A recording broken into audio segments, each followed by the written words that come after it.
minasyaitonirrajim. Bismillahirrahmanirrahim. Assalamualaikum warahmatullahi wabarakatuh. Bismillahirrahmanirrahim. Wassalatu wassalamu ala rasulillah. La haula wala quwata illa billah. Sahabatku semuanya, teman-temanku semuanya, dimanapun anda berada, yang saya hormati, yang saya sayangi dan saya banggakan, pada siang hari ini marilah kita lanjutkan kajian kita tentang Toharoh, ya, masih dalam kitab Toharoh, fikih, hukum-hukum fikih mazhab Syafi'i, ya. Dan pada siang hari ini kita akan membahas tentang tayamum, ya, tentang tayamum. Dan kita mulai saja langsung. Yang pertama adalah syarat tayamum, ya. Syarat tayamum ada 5, ya. Yaitu yang pertama ada uzur, ya, ada uzur baik karena perjalanan atau sakit, ya. Kemudian yang kedua masuk waktu sholat. Yang ketiga telah berusaha mencari air tetapi tidak didapat. Yang keempat ada air tetapi sulit untuk menggunakannya karena air yang tersedia hanya sedikit dan dibutuhkan untuk minum manusia atau hewan. Yang kelima tersedia tanah yang suci yang mengandung debu. Jika bercampur dengan kapur atau pasir maka tidak cukup.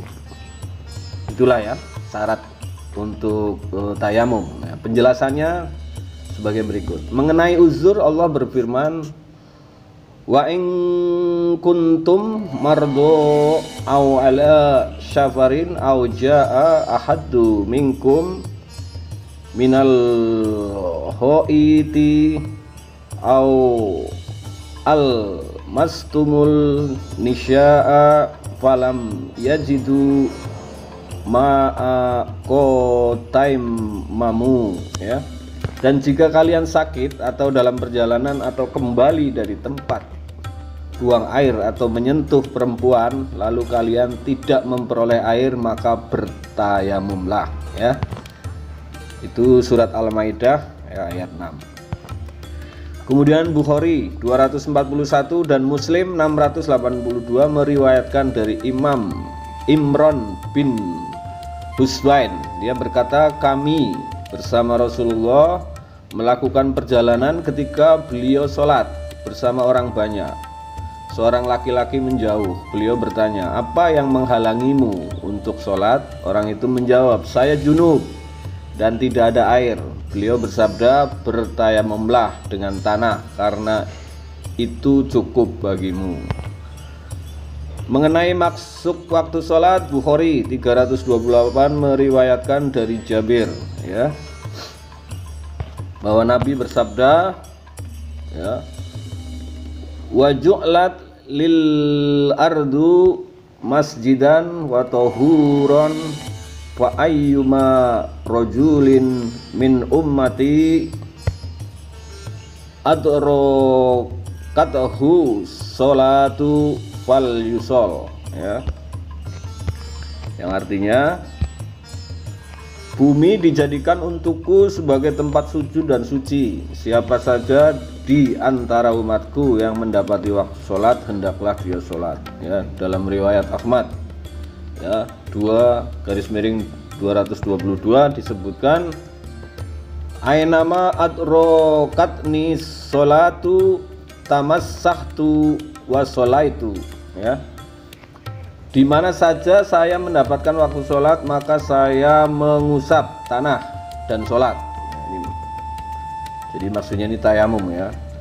Dua riwayat ini menunjukkan bahwa Rasulullah bertayamum dan sholat jika tidak mendapatkan air setelah masuk waktu sholat.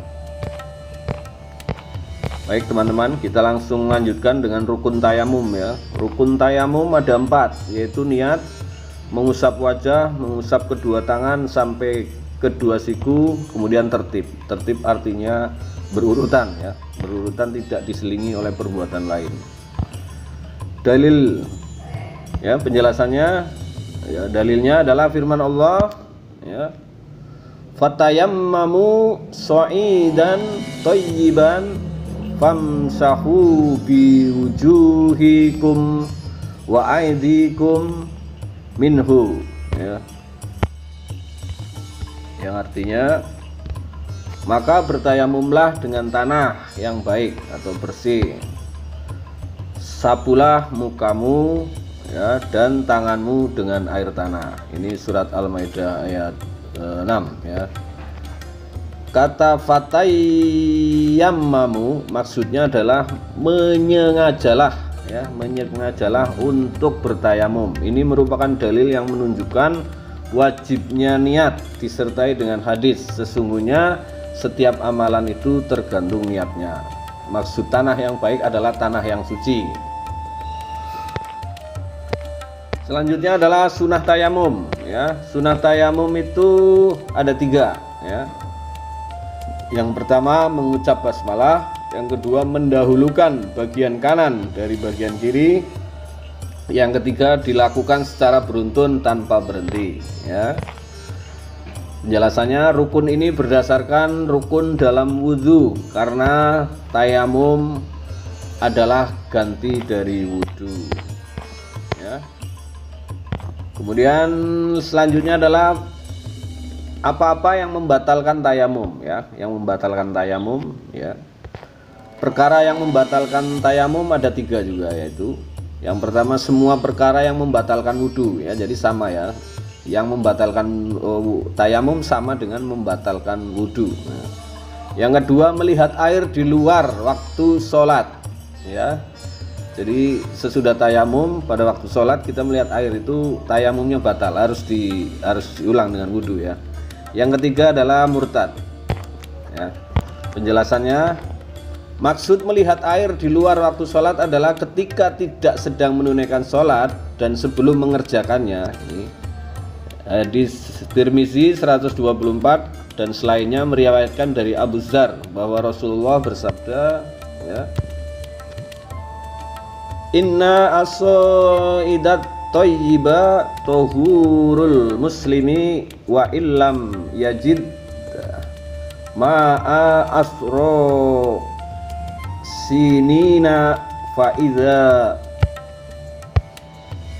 wajadal ma'a fal yumissahu basyaratahu fa inna dzalika khairun, ya. Yang artinya sesungguhnya tanah yang baik adalah suci bagi orang muslim walaupun dia tidak mendapatkan air selama 10 tahun. Jika mendapatkan air, hendaknya dia berwudu karena itu lebih baik.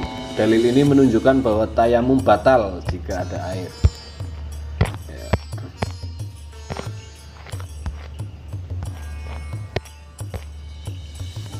Kemudian dari Abu Daud, ya, 336 dan selainnya diriwayatkan dari Jaber, dia berkata, kami melakukan perjalanan, ya. Seseorang di antara kami terkena batu sehingga kepalanya terluka. Kemudian dia bermimpi dan bertanya kepada para sahabatnya, apakah keringanan bagiku untuk bertayamum? Ya, mereka menjawab, kami tidak mendapatkan keringanan bagimu karena engkau mampu memakai air. Kemudian dia mandi dan mati, ya. Tatkala kami sampai kepada Rasulullah, maka kami memberitahukannya. Beliau berkata, mereka membunuhnya, mudah-mudahan Allah membunuh mereka. Mengapa mereka tidak bertanya jika memang tidak mengetahui? Sesungguhnya obat kebodohan adalah bertanya. Sesungguhnya cukuplah baginya untuk bertayamum dan membalut lukanya, kemudian mengusapnya dan membasuh seluruh badannya, ya. Kemudian Baihaqi meriwayatkan dengan isnad syahih, ya, 1/221 dari Ibnu Umar. Dia berkata, bertayamum adalah untuk setiap kali sholat walaupun tidak berhadas, ya. Baik teman-temanku semuanya, itu yang saya sampaikan pada siang hari ini, ya, tentang perkara tayamum, ya, dari rukun, sunat, ya, sampai yang membatalkan tayamum.